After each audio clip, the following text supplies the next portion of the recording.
ማርያም እንደሆነች ነው ማምነው።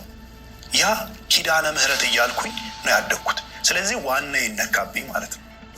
ቅድስት ሥላሴ መንፈሳዊ ኮሌጅ የመግባት እድሉን አገኘው። ይሄ ለኔ የህይወቴ ትልቅ ጅማሮ ነው። እኔ ከማቀው ሰምቼው ከማቀው ነገር በላይ ሆነ። በማ በኩል በኢየሱስ ክርስቶስ በኩል። ስለዚህ በማርያም በኩል ብዬ ማስበው ትልቅ ገደል ነው ማለት ነው። የደሙ ፍንጣቂ በዛ ቀን ወደ ልቤ መጣ። ራሱን አሳየኝ። የተወጋው ጎኑን አየሁት። የተወጋው እጁን አየሁት። የዚህ ሰዓት እጄን ሰጠው። ጌታ ኢየሱስ ክርስቶስ የግሌ መሆኑ ሲገባኝ ነው ነፍሴ ያረፈው።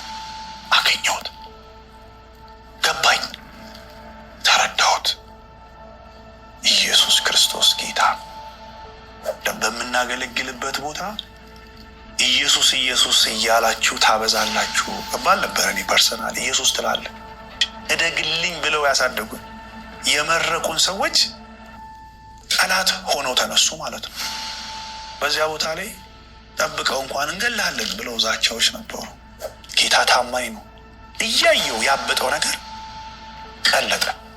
በዚህ ሁሉ ውስጥ ግን ከኢትዮጵያ ኦርቶዶክስ ቤተክርስቲያን ወጣለው። ሰላም የኢየሱስ ክርስቶስ የፍቅር ንጉስ ቤተሰቦች እንደምን አላችሁ? እንኳን ወደ ቻናላችን በሰላም መጣችሁ። ላለው የዚህ ፕሮግራም አዘጋጅና አቅራቢ ጌትሽ አዲስ ሰው። ውድ የእግዚአብሔር ቤተሰቦች እንግዲህ የኢየሱስ ክርስቶስ የፍቅር አምላክነቱ ለብዙዎች እየተገለጠ ነው እና ብዙዎች ከተለያየ እምነት ወደ ኢየሱስ ክርስቶስ መንግስት እየተቀላቀሉ ነው። እግዚአብሔር የተባረከ ይሁን። መቼም በዚህ ዓለም ላይ ሁላችንም እየተጠማ ነው፣ የተራብነው ፍቅር ነው። ፍቅር ደግሞ ኢየሱስ ነው ይላል መጽሐፍ ቅዱስ። ስለዚህ ሰዎች ወደዚህ መንግስት የተቀላቀሉ ስለሆነ እግዚአብሔር ይባረክ። እንግዲህ ዛሬ ደግሞ አንድ ወንድማችን በፊት ሲያመልክበት ከነበረው እምነት እንዴት ወደ ኢየሱስ ክርስቶስ ወንጌል እንደመጣ የሚያሳይ አንድ ክሊፕ ከአብርሃም ሚዲያ ላይ ነው ያገኘሁት እና በተቻላችሁ መጠን አብርሃም ሚዲያን ሰብስክራይብ አድርጉት። ለኔ ግን ያው በተለያየ ፕሮግራም ለሰዎች ስለሚጠቅም ብዬ ነው ወደዚህ ያመጣሁት። እንግዲህ ሁላችንም ዓላማችን ሰዎች እንዲድኑ ነው። ሰዎች ከጨለማ ወደ ብርሃን እንዲመጡ፣ ከሞት የዘላለም ህይወት እንዲያገኙ። ያንዳንዷ ቀን እንግዲህ ለያንዳንዱ ሰው ትልቅ ቫልዩ አለው። ምክንያቱም ነገን ላናይ እንችላለን። ስለዚህ የመዳን ቀን ዛሬ ነው የሚለው እግዚአብሔር ቃል። ስለዚህ ሰዎች እንዲድኑ ሁላችንም በተለይ ክርስቶስ በርቶልን የዳንን ሰዎች ሁሉ ብዙ ሰዎች ልናድን ይገባል ብዬ አስባለሁ። እና እንኳን ወደ ቻናላችን በሰላም መጣችሁ ላለው። ለዚህ ቻናል አዲስ ለሆናችሁ እንኳን ወደ ቻናላችን በድጋሚ በሰላም መጣችሁ ላለው። የዚህ ፕሮግራም አዘጋጅና አቅራቢ ጌትሽ አዲስ ሰው ባላለው። ውድ የእግዚአብሔር ቤተሰቦች እንግዲህ ያው ቀድሜ እንደተናገርኩት ይሄን ቴስቲሞኒ እንድታዳምጡትና ብዙዎች ወደ ጌታ እየመጡ ስለሆነ በተለይ በዚህ እምነት ላይ ያላችሁ ሰዎች ምንም ጊዜ ሳታጠፉ ትክክለኛ የሆነውን የእግዚአብሔርን ድምጽ እየሰማችሁ እንድትሄዱ ለማድረግ ነው። እንግዲህ ወደ ፕሮግራሙ እንገባለን። ያው እንዳልኳችሁ እንግዲህ ፕሮግራሙን ያገኘሁት ከአብርሃም ሚዲያ ነው እና በተቻላችሁ መጠን እሱን እንትን አድርጉት፣ ሰብስክራይብ አድርጉት። እንግዲህ በፊት ሲያገለግል የነበረው መምህር አብርሃም፣ አሁን ደግሞ ወንድማችን አብርሃም እንግዲህ በኦርቶዶክስ ውስጥ በነበረ ጊዜ ምን አይነት መንፈስ እንደነበረውና በኋላ ግን የኢየሱስ ክርስቶስ መብራት እንዴት እንደበራለት ያሳየናል ማለት ነው። እና በዚህ አጋጣሚ እንግዲህ ለሌሎች ይሄ መብራት ይበራ ዘንድ እንጸልያለን። እንግዲህ ወደ ፕሮግራሙ እንድንሄድ በአክብሮት ጠይቃለሁ ማለት ነው።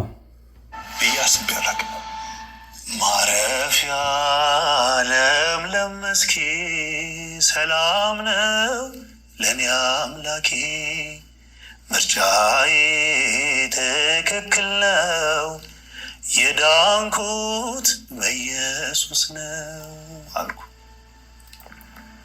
ምርጫዬ ልክ ነው። Are you a small business owner? Get customized insurance and protect your assets.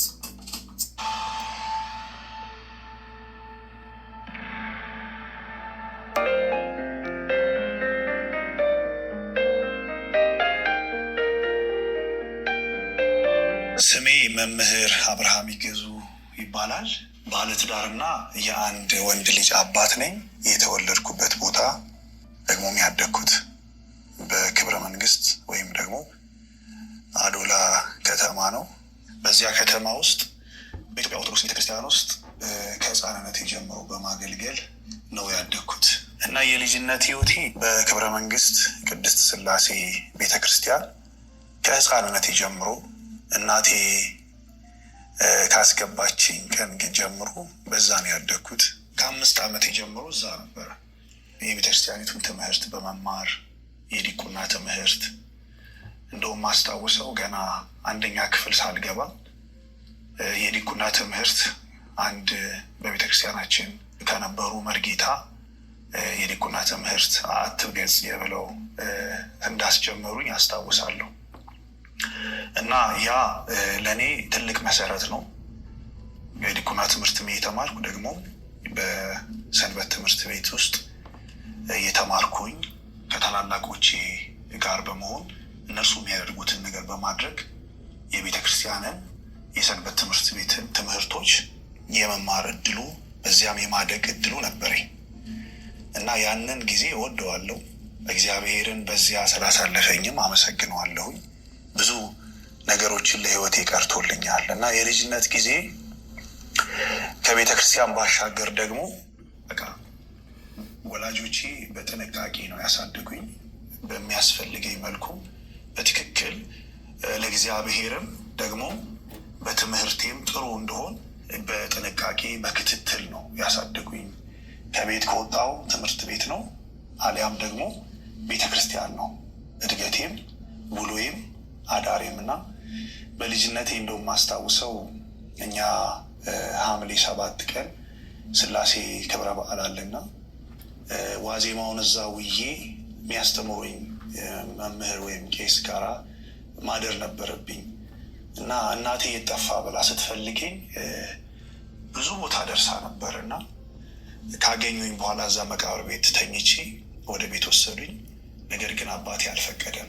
እሱ የስላሴ ልጅ ነው፣ የእግዚአብሔር ልጅ ነው። አሁን ከዚያ አምጥተሽ መልሶ ቢወስድብሽስ ብሎ መልሶ እዛው ተኝቼ የነበረው ቦታ ላይ እንደመለሰኝ አስታውሳለሁ። አይ ቲንክ በዛ ጊዜ 7 ዓመት 8 ዓመት ልጅ ነበርኩኝ እና ያ እድገቴን ወደዋለሁ።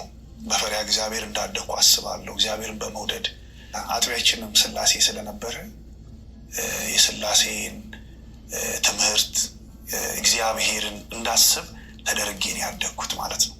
ደግሞ እንደ ምሳሌ ማያቸው ሰባኪያን፣ ዘማሪያን በቦታችን በአጥቢያችን ነበሩና እነሱን የመሆን ህልም ከልጅነቴ ነው ያደረብኝ እና ከህፃንነቴ አሁን በቅስና አገልግሎት የሚያገለግል በዱባይ ሀገር የሚኖር ተስፎ የሚባል አገልጋይ አለ። ወንጌልን የሚያገለግል ሰው ነው።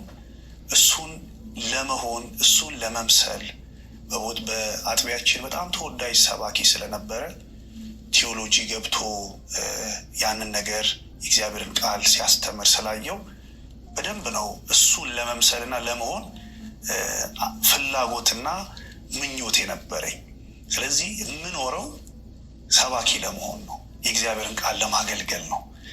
ያንን ደግሞ ከህፃንነቴ ጀምሮ የተማርኩትን በማስተማር ተገብረው ነበረ። እኔ ሳድግ ተስፉን ነው መሆነው የሚል ረሃብ ስለነበረኝ ህፃናትን እየሰበሰብኩኝ ቀድሞ የተማርኩትን ነገር ሰንደይ ስኩል የህፃናት ትምህርት ቤት ራሴ አስተምራቸው ነበረ። ምንም ብዙ ማቀው ነገር የለም፣ ግን የሰማሁትን ታሪክ፣ የይስሐቅን ታሪክ፣ የያዕቆብን ታሪክ ህፃናቶችን በራሴ ተነሳሽነት አስታውሳለሁ እና ያ እያደገ በ16 ዓመቴ የማይረግ ድቁናም ስለነበረኝ በድቁና እያገለገልኩ ደግሞ የስብከት አገልግሎት የቃሉን አገልግሎት እድል አገኘው እና በጣም ማረሳው ደግሞ የምወደው ማከብረው መምህር ስንታየው የሚባል ሰው የእግዚአብሔርን ቃል እንድማር ደግሞ በሰባኪነት የእግዚአብሔርን ቃል በማገልገል ውስጥ እንዳድግ ትልቅ ድርሻ ነበረው። መድረክ በመስጠት በማስተማር ፕሮግራም መምራት፣ መዘመር እንዲሁም ደግሞ በጣም በከፍተኛ ሁኔታ ማደግ እንደምችል እየነገረኝ ያን መንገድ እንድቀጥል ሆንኩኝና እንዳለምኩት ቴምፕላስቱ ትምህርቴን እንደጨረስኩኝ ወደ ቅድስት ሥላሴ መንፈሳዊ ኮሌጅ የመግባት እድሉን አገኘው። ይሄ ለእኔ የህይወቴ ትልቅ ጅማሮ ነው እና በአዲስ አበባ በቅድስት ሥላሴ መንፈሳዊ ኮሌጅ በቴዎሎጂ የዲግሪ መርሃ ግብር የመማር እድሉን አገኘው።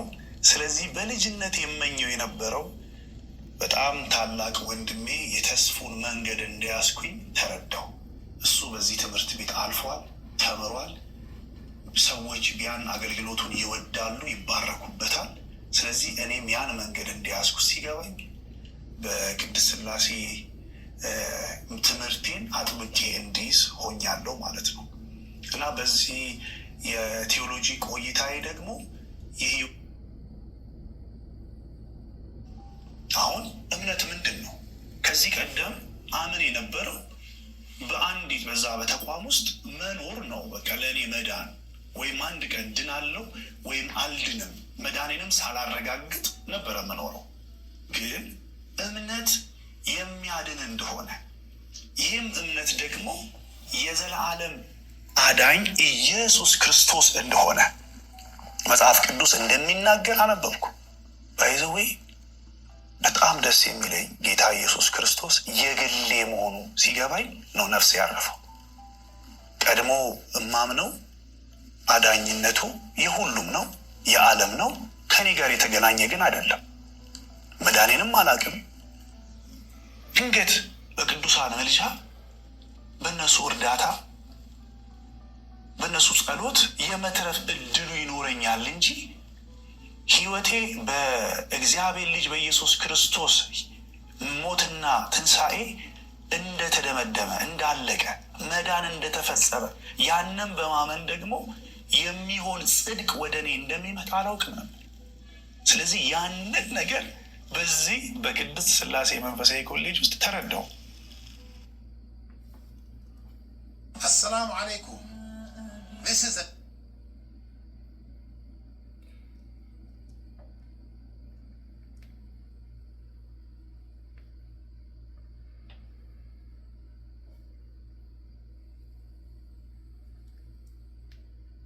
ከቤተ ክርስቲያኖቹ ውጭ የሆነ አካል አግኝቼ አላውቅም። ሲያስተምሩም ሰምቼ አላውቅም።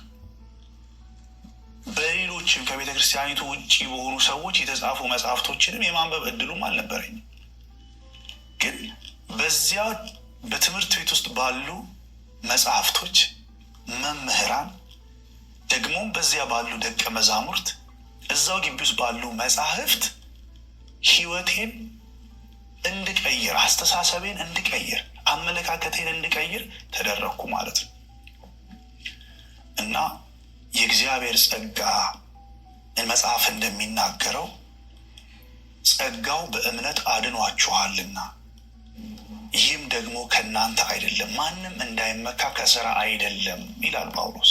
ማንም እንዳይመካ ከስራ አይደለም፣ ጸጋው ነው የሚያድነው፣ የዘላለም ህይወት የሚሰጠው የሚለውን መጽሐፍ ቅዱሳዊ ሀሳብ እንድረዳ ሆንኩኝ።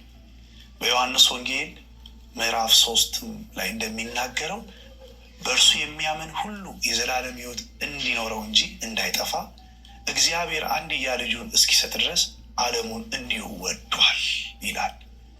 ይህን ቃል እኮ ቀድሜ አነበው ነበረ። ነገር ግን ልጁን የኔን ህይወት የሚሰራ እንደሆነ አልረዳም ነበር። እነዛ መጽሐፍቶች መምህራኖቼ ግን ይህንን ነገር በዚህ አቅጣጫ እንድረዳ አደረጉኝ። ስለዚህ ህይወቴን ቀየረው፣ አስተሳሰቤን ቀየረው፣ አመለካከቴን ቀየረው። አሁንም ፍለጋዬ እንደቀጠለ ነው። በዚህ ሁኔታ ውስጥም ጥያቄ ሳይኖርብኝ ቀርቶ አይደለም። ለምን ለ18 ለ19 ዓመታት በህይወቴ ላይ የተሰራ ሌላ ቤት አለ። እግዚአብሔራዊ ያልሆነ ሃይማኖታዊ ግን የሆነ ብዙ ሰዎች የሚስማሙበት ልክ ነው ተብሎ የተያዘ አስተሳሰብ አለ። ያ ዝም ብሎ እኮ አይፈርስም። ያ ዝም ብሎ አይናድም። ስለዚህ በጊዜ ሂደት ውስጥ በማንበብ እኔ ህይወቴን ሰሩ ብዬ ከማስባቸው መጽሐፍቶች መካከል አሁን እዚህ በእጄ ይዣቸዋለሁኝ። ከይነጋል ቀጥሎ ገድል ወይስ ገደል የሚል የመምህር ጌታቸው መጽሐፍ አለ። ይሄ መጽሐፍ የኔን ብቻ ሳይሆን የብዙ ሰዎችን አመለካከት፣ አስተሳሰብና ትምህርት የቀየረ እይታ ሰጥቶኛል። ደግሞም የወንድሜ ዲያቆን አግዛቸው ተፈራ መጽሐፍ ለብዙ ሰዎች መዳን እና መትረፍ ምክንያት የሆነ መጽሐፍ፣ የተቀበረ መክሊት የሚል መጽሐፍ። እነዚህ መጽሐፍቶች በመማርበት ትምህርት ቤት ውስጥ ነበሩ። ስለዚህ እነዚህም በማንበብ መዳን ምን እንደሆነ፣ የእግዚአብሔር መንግስት እንዴት እንደሚወረስ፣ ነፍስ እንዴት እንደምታርፍ መጽሐፍ ቅዱስን እንድናጠናና እንድናነብ ተደርገናል ማለት ነው። ጌታ ኢየሱስ ክርስቶስ እንደሚናገረው እናንተ ደካሞች ሸክማችሁ የከበደ ሁሉ ወደ እኔ ኑ እኔም አሳርፋችኋለሁ ብሏል። ስለዚህ ነፍሴ የባዘነች ብዙ ጥያቄ የሞላባት መዳኗን የማታቅ ግን አምላክ አለኝ የምትል በቤተ ክርስቲያን ውስጥ አገልጋይ የሆንኩ በዲቁና ማገለግል የቃሉ አገልጋይ የሆንኩ በተለያዩ ቦታዎች ላይ በኢትዮጵያ ከተሞች ወንጌልን ይዤ አገለግላለሁ የምል ሰው ነኝ። ነገር ግን መዳኔን አላውቅም። ምን እንደሚያድን ፈጽሞ ምን እንደሚያድን አልረዳም። ጥቅስ ላቅ እችላለሁ፣ መረዳት ባለጠግነት ግን አልነበረኝም። ይሄ የመረዳት ባለጠግነት የመጣው አንድ ቀን ነው። ቀኑን ሁሉ አስታውሳለሁ። መጋቢት 1 2003 ከቀኑ 6 ሰዓት ጌታ ኢየሱስ ክርስቶስ ወደ እኔ በፍቅር በምህረት በይቅርታ መጣ። እንድወደው ሆኖ ደግሞ እንድረዳው ሆኖ እንድገነዘበው ሆኖ ምኑን አሳየኝ መሰላችሁ? የተወጋው ጎኑ፣ የፈሰሰው ደሙ፣ ስለ ሰው ልጆች ብሎ ከሰማየ ሰማያት ወርዶ ክብሩን ጥሎ ለሰዎች ጽድቅን ለመመለስ ቅድስናን ለመስጠት ኃጢአተኛና በደለኛ የሆነውን ዓለም ሊቤዥ መምጣቱ የደሙ ፍንጣቂ በዛ ቀን ወደ ልቤ መጣ። ከወንድሞቼ ጋር የእግዚአብሔርን ቃል እያጠናው የተማርኩ እያነበብኩ የእግዚአብሔር ነገር አይገርምም እያልን በመገረም ውስጥ ጌታ ኢየሱስ ክርስቶስ በብርሃን ወደ ቤት የመጣ ወደ ህይወት የመጣ ለሌላ ነገር እንዳልሆን እንደሆን በቃ በፊት የነበረኝ ህልም ብዙ ዘመን የኢትዮጵያ ኦርቶዶክስ ቤተክርስቲያንን በእንዲህ አይነት ሁኔታ ገዳም ገብቼ ደግሞም በቃ ቄስ ሆኜ መንኩሼ ጳጳስ ሆኜ ብዬ የማስበው ጳጳስ ሆኜ ስላችሁ አያቴ አንተ ጳጳስ ትሆናለህ ይለኝ ነበረ ከሕፃንነቴ። አያቴ ጋር ብዙ ጊዜ ስለቆየው እንዲህ ይለኛል ቤተክርስቲያኑ ስለምንቀሳቀስ። ያን ሁሉ ህልም ጋረደብኝ። ራሱን አሳየኝ። የተወጋው ጎኑን አየሁት። የተወጋው እጁን አየሁት። የዚህ ሰዓት እጄን ሰጠው። ጌታ ኢየሱስ ሆይ ጽፌዋለሁ፣ አጀንዳዬ ላይ አለ። ያን ቀን አላረሰው። ጌታ ሆይ ፈልገኸኝ መጣ፣ ወደኸኝ ወደ ልቤ መጣ። ሳላቅ አውቀኸኛል፣ በጥንቃቄ ከሕፃንነት አሳድገኸኛል። ሌላ እንዳይበላኝ፣ ዓለም እንዳይበላኝ በማላቀው መንገድ መርተኸኛል። ግን አሁን ራስን አበራህልኝ፣ አመሰግንሃለሁ። ምህረት ሆነልኝ፣ ጸጋህ በዛልኝ ብዬ ጻፍኩት፣ ፈረምኩ፣ ኪዳን አደረግኩ። እኔ ብጥልህ እንኳን አትጣለኝ አልኩት። ጌታም አልጣለኝም፣ ስሙ ይባረክ። ያቺ ቀን የተባረከች ቀን ናት ለእኔ ከጌታ ከኢየሱስ ጋር እጅ ለእጅ የሚያህል የተገናኘሁበት የተጨባበጥኩበት ብዬ ነው ማስበው። እኔ ያኔ እኮ ሰብካለሁ፣ ያኔ እኮ ቃሉን እናገራለሁ፣ እንደውም እኔ ብዙ ስብከቶቼ ስለ ኢየሱስ ክርስቶስ እንጂ ሌላ ስብከት አይለኝም። ለምን ጊዜው መጽሐፍ ቅዱስ ላይ ትኩረት የሚደረግበት ጊዜ ነበረ። የ2000 ጅማሬ 90ዎቹ መጨረሻ ላይ ስለነበረ በቤተ ክርስቲያን ውስጥ መጽሐፍ ቅዱስ በደንብ ይሰበካል። ግን ኢየሱስን እንዲህ ባለ የግል ህይወት ግንኙነት አላውቅም። እንደውም የወንጌል አማኞች ኢየሱስ የግል አዳኝ ነው ሲሉ እንደውም እንከራከራለን። ኖ ኢየሱስ የግል አዳኝ አይደለም፣ እሱ የዓለም መድኃኒት ነው እንላለን።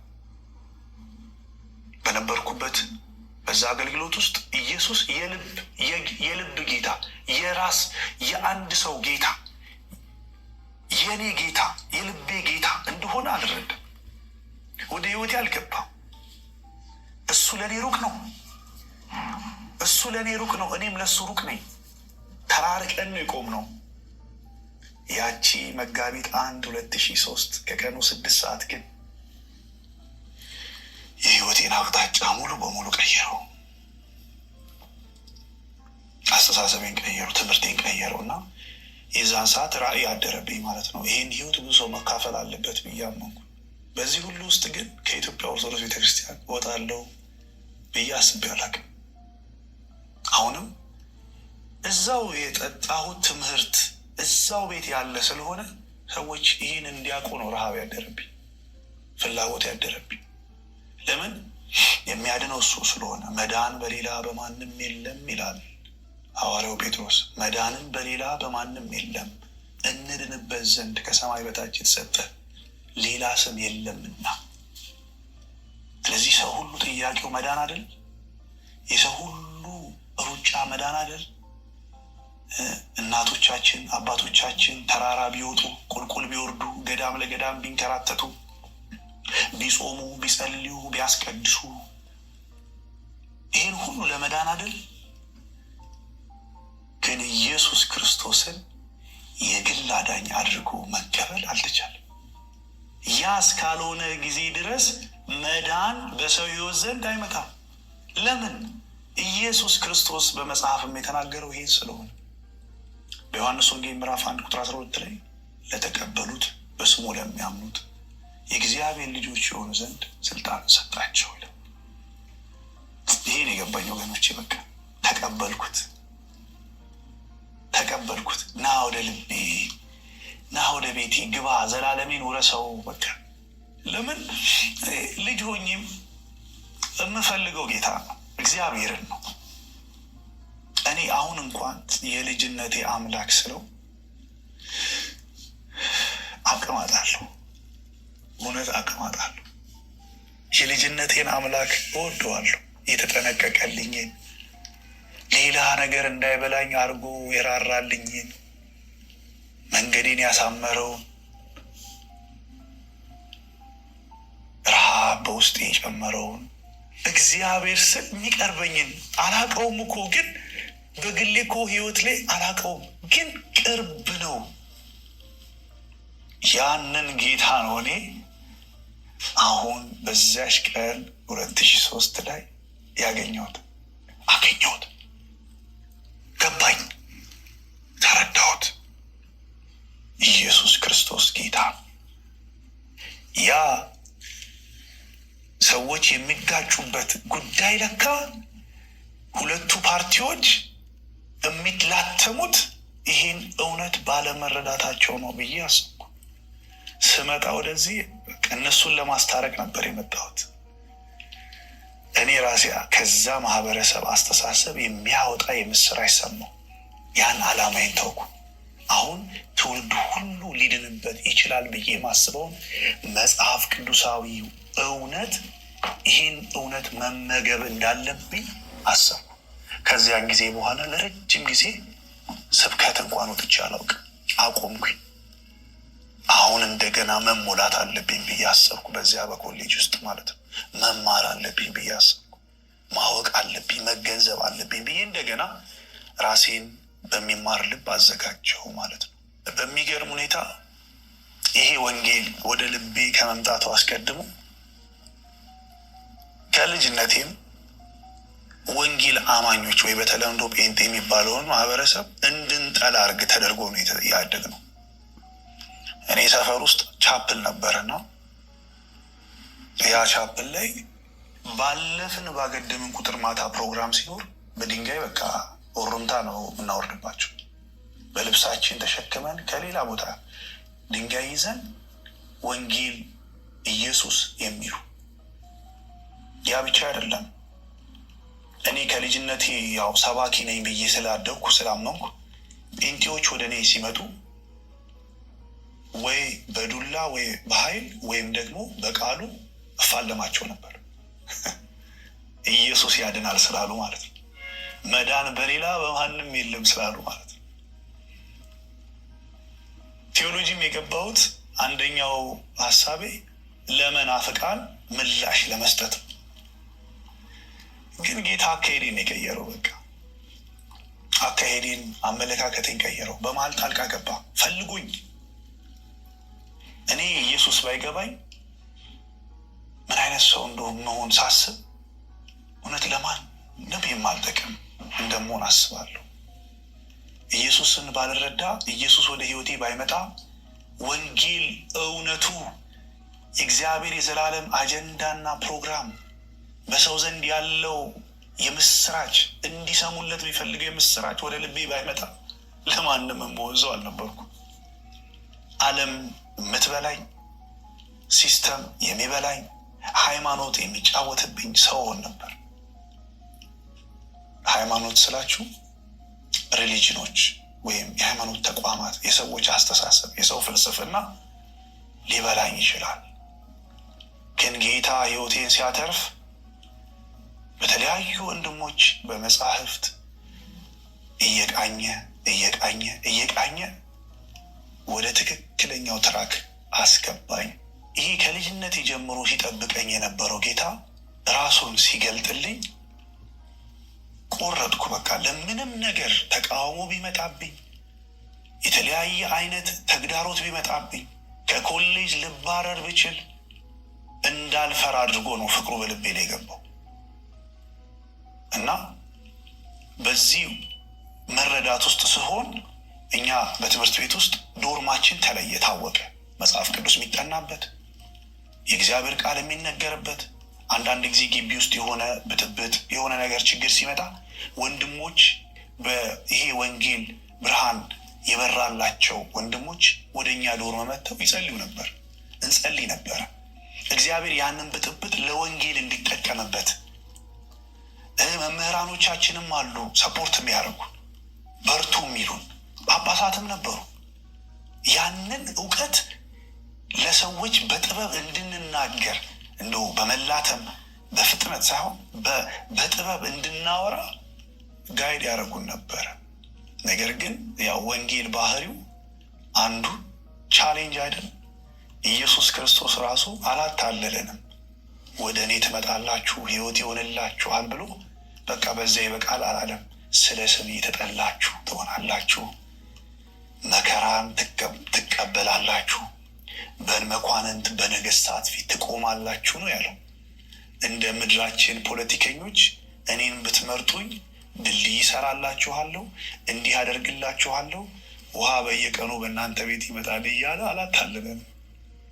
ኢየሱስ ክርስቶስ ግልጹን የነገረ እኔን ዓለም ጠልታኝ ከሆነ ገፍታኝ ከሆነ እናንተንም እንዲሁ ያደርጉባችኋልን ያለው። ስለዚህ ያንን ሲገባን ትምህርት ቤት ውስጥ የዚህ ወንጌል ተቃዋሚ ሰዎች ሲነሱብን፣ ከትምህርት ቤት እንድንባረር ሲያሴሩ፣ ደብዳቤ ሲጽፉ፣ እግዚአብሔር ግን ይጠብቀን ነበር፣ ይጠነቀቅልን ነበር።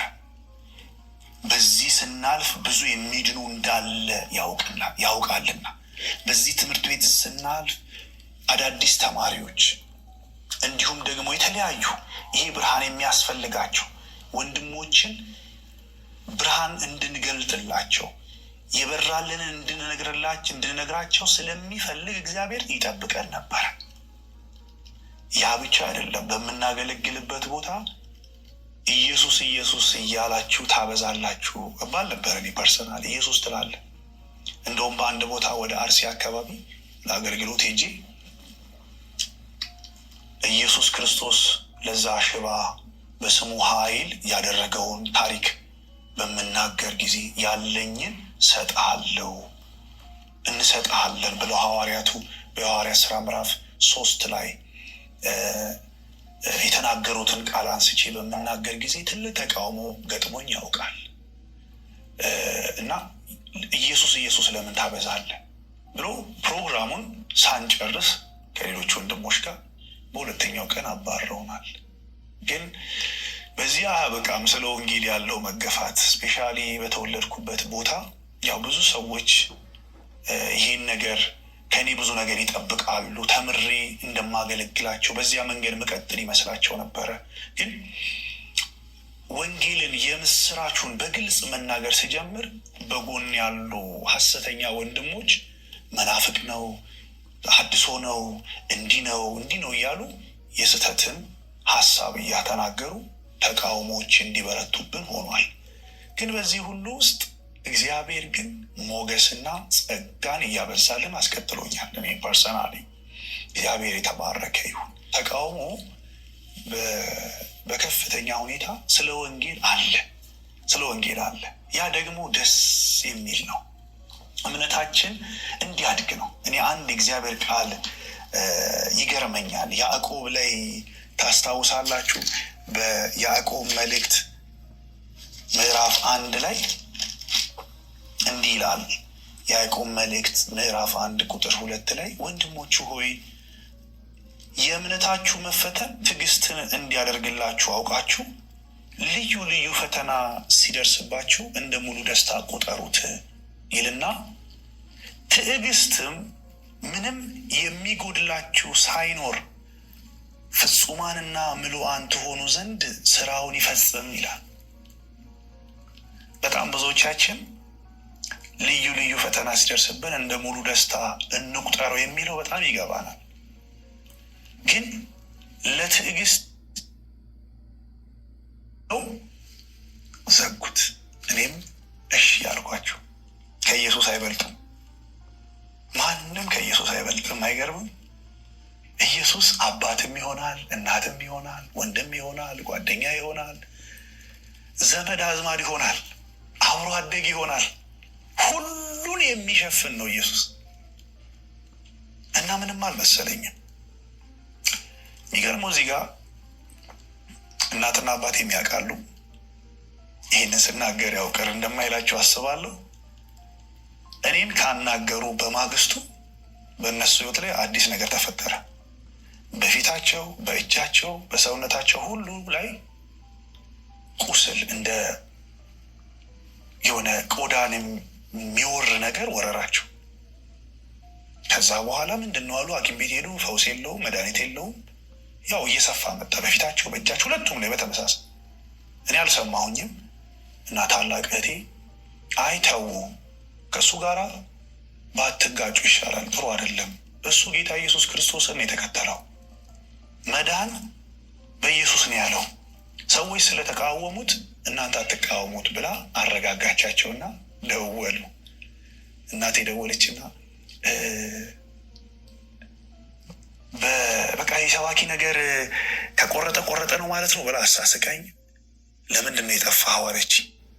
እና ትተንሃል፣ ከአሁን በኋላ እንዲህ አይነት ነገሮችን አንናገርህም፣ አንተ ባመንክበት በተማርከው ባወቅከው መንገድ ቀጥል አለች። ጌታ ስሙ ይባረክ። ይህን ከተናገሩ ቅጽበት ያ ቁስል ኢሚዲየትሊ ጠፋ። ይህንን ቤተሰባችን ያውቃል። ጠፋ፣ ያለ ጠባሳ ማለት ነው። እኔ ይገርመኛል፣ ጌታ የእነሱን ልብ ሊጠብቅ ሲል እነሱ ከዛ በኋላ በህይወት ዘመኔ ለአገልግሎቴ ቀኝ እጆቼ ናቸው። እስከ ዛሬዋ ቀን ድረስ የእናትና የአባቴን የእህቴ ወንድሞቼን ድጋፍ ሳላጣ ነው ዛሬ ያለሁት በአገልግሎቴ። እግዚአብሔር ስለ እነርሱ የተባረከ እንዲሆን ሁልጊዜ ጸሎቴ፣ ሁልጊዜ ይመስገን እላለሁ። ያንን ልብ ግን እግዚአብሔር የፈጠረበት መንገድ ያስደንቀኛል። እንዴት ማለት ያንን ነገር ሲያዩ በቆዳቸው ላይ ማያውቁት ነገር ተፈጠረ። ኢሚዲየትሊ ደግሞ ልባቸው ሲረጋጋና ሲያርፍ ጌታ ደግሞ ምህረትና ፈውስን ያደርጋል። ይህ ትልቅ እምነት ፈጥሮላቸዋል ብዬ አስባለሁ። ግን ተወልጄ ያደግኩበት ቦታ አገር በጣም ከፍተኛ ተቃውሞ ነው የገጠመኝ። እነሱም ረፍት አላገኙም። በጣም ትልቅ ተቃውሞ ገጥሟቸዋል። በእድሩ በለቅሶ ቦታ በምን ያው ኢሹ ነበሩኝ በዛ ከተማ ሁልጊዜ ይነሳል ማለት ነው እና ለነሱ ከባድ ነው ተቃውሞ። እኔም ደግሞ እንደዚሁ ዘመድ ጥየቃ ሲሄድ ከቤት መውጣት አልችልም፣ አምሽቼ መግባት አልችልም። ወደኛ ሰፈር መግቢያ ላይ የተደበቁ ጨለም ያሉ ቦታዎች አሉና በዚያ ቦታ ላይ ጠብቀው እንኳን እንገላለን ብለው ዛቻዎች ነበሩ። በቃ ከፍተኛ ለቤተሰቤም ስጋት ነበርና እዚያ ከፍተኛ ተቃውሞችን አጋጥሞኛል። ግን ጌታ ሁሉን አሳልፏል። በእኔም ላይ ስነ ልቦናዊ ጫናም ነበረ። እውነት ለመናገር ከሄድኩኝ መውጣት የለብኝም ብዬ ራሴን የማሳምንበት ጊዜ ነበረ። ግን ጌታ ይህን ሁሉ ሽሮ በዚያ ከተማ ትልቅ ስራ፣ የእግዚአብሔር ወንጌል ስራ የተሰራ እንደሆነ በዚህ ሰዓት እኔ ምስክር ሆናችኋለሁ ማለት ነው። በዚህ አገልግሎት ውስጥ አዶላ ላይ ወይዛ ተመላልሼ ማገለግለው ነበርና በህቡ የአሁን አጥቢያ ሆኖ ትልቅ ብዙ ህዝብ ሜምበር ያለው አጥቢያ ትልቅ ቤተክርስቲያን ሆኗል እና በዚህ አገልግሎት ውስጥ ተቃውሞም ቢኖር ፍርሃትም አንዳንድ ጊዜ ቢኖር ያጠቁኛል፣ ይመቱኝ ይሆን፣ ዛቻቸውን ይፈጽሙ ይሆን የሚል ፍርሃት ቢኖርም ግን እግዚአብሔር በክብረ መንግስት ትልቅ ድል እንደሰጠኝ አምናለሁ። እየተመላለስኩኝ እዚያ ከቅዱስ ሚካኤል ቤተክርስቲያን በሚሄድባቸው ጊዜያቶች ሁሉ ቴዎሎጂ እየተማርኩ በነበረበትም ጊዜ የምስራቹን ወንጌል የምነግራቸው ሰዎች፣ የማወራቸው እውነቱ ይሄ ነው ብዬ የምነግራቸው ሰዎች በጥቂት እያደጉ እየበዙ አንድ ጊዜ የሆነ ማህበር የአርሴማ ማህበር ነው በወንጌል ተጠለቀለቀ እና የጽዋ ማህበር ነው። ያ ማህበር እኔም እንኳን በማላውቀው ሁኔታ ሁሉም ሰዎች ወንጌል ደረሳቸው። ጥቂት ብርሃን ሲገለጥ ባይዘዌ እግዚአብሔር አምላክ ወደ ሰፊው ብርሃን ነው የሚጨምረው። እኔ በዚያ ከተማ ሲሄድ የማረገው ነገር የነበረው ምንድነው? ጓደኞቼን አብረውኝ ያሉ ሰዎችን የምስራቹን ነግራቸዋለሁ፣ እውነቱን ነግራቸዋለሁ፣ ህይወት ያለበትን ነገር እነግራቸዋለሁ። እነዚያ ደግሞ የሰሙትን ለሌሎች ያጋሩ ነበር፣ ይነግሩ ነበር። እነዛ በዛ ቤተክርስቲያን ውስጥ ከ70 የማያንሱ ወጣቶች በጌታ በኢየሱስ ክርስቶስ አመኑ። ከዛን እነሱም ላይ ያው ቻሌንጅ ገጠማቸው፣ ከዚያ ቤተክርስቲያን ተባረሩ። እነዚህ ሰዎች ለእኔ ትልቅ አሳይመንት የነበሩ ማለት ነው። ለምን ለሁሉም በቀጥታ ወንጌል ባልነግራቸውም ግን በተዘዋዋሪ እዛ ከተማ ላይ ለነበረው የወንጌል አገልግሎት፣ ተሐድሷዊ አገልግሎት ትልቅ ድርሻ አለኝ ብዬ አምናለሁ። ኃላፊነት ይሰማኝ ነበረ። ማንም አልሰጠኝም ኃላፊነቱን፣ ራሴው ልቤ ላይ ግን ኃላፊነት ሸክም ነበር። ስለዚህ በተለያየ ጊዜ እየሄድኩኝ አብሬያቸው በመሆን አብሬ በመጸለይ በማገልገል ቃሉን በማካፈል እንዲበረቱ በማድረግ በተከራዩበት ቤት ሁልጊዜ እየሄድኩኝ በተደጋጋሚ ያገለግላቸው ነበርና ያ አጥቢያ አሁን አድጎ በከተማው ላይ የክርስቶስ ኢየሱስን ወንጌል የእግዚአብሔር መንግስትን ሐሳብ ከሚያስፈጽሙ ታላላቅ አጥቢያዎች መካከል አንዱ ሆኗል እና ብዙ ሰዎች አሁን ይድናሉ፣ ብዙ ሰዎች ይጽናናሉ። ከተማው ላይ ታዋቂ ሆኗል። ህፃናት የጀመሩት የ18 የ17 ዓመት የ15 ዓመት ልጆች ተባረው ከወላጆቻቸው ተባረው ከቤተሰብ ከቤተክርስቲያን ተባረው ከጓደኞቻቸው ዘንድ ተቃውሞ ገጥሟቸው ግን በትግል የጸኑ ወጣት ወንድሞች አሁን በስተው አድገው ለሌሎች ሰዎች ወንጌል አድርሰው ትውልድ እየዳነ እያመለጠ ነው ያለውና ሃሌሉያ ሃሌሉያ። ውድ እግዚአብሔር ቤተሰቦች እንግዲህ ውድ ትልቅ የሆነ ሜሴጅ ነው እንግዲህ የሰማነው። ውዱ የሆነው የእግዚአብሔር ቃል እንግዲህ በዚህ ትውልድ ላይ የገባ ነው እና ብዙዎች እየተቀየሩ ነው። ተስፋ መቁረጥ የለብንም። ገና ብዙ ማምለጥ ያለባቸው ትልቅ ትውልድ ነው የሚጠብቀን። ስለዚህ ሁላችንም ጠዋትና ማታ ለዚህ ትውልድ ልንጸልይ፣ ጌታን ልንማልድ ይገባናል ማለት ነው። እንግዲህ ስለነበረን ቆይታ ኢየሱስ ክርስቶስ ይባርካችሁ። እንግዲህ ሌላውን ፕሮግራም ሙሉ ፕሮግራም ያው ቅድም እንዳልኩት ከአብርሃም ኤም7 ቻናል ላይ ልትከታተሉ ትችላላችሁ። እግዚአብሔር የተባረከ ይሁን። እንግዲህ ብዙዎችን ለማዳን ደግሞ ኢየሱስ ክርስቶስ እንግዲህ ፍቅሩ ለዘላለም የተገለጠ ነው እና ብዙዎች እንዲመጡ ኢየሱስ ክርስቶስ ዛሬም ነገም ለዘላለም ጥሪውን ያቀርባል። እንግዲህ በዚህ አጋጣሚ ይህንን ፕሮግራም አዳምጠው ብዙ ወገኖቻችን የጠፉ በጨለማ ያሉ በዚህ እምነት ውስጥ ያሉ ሰዎች ይመለሳሉ ብለን እናስባለን። እንግዲህ በሚቀጥለው ፕሮግራም እስከምንገናኝ ድረስ ቄስ አዲስ ሰው ነኝ። መልካም ጊዜ ይሁንላችሁ ብዬ እሰናበታለሁ።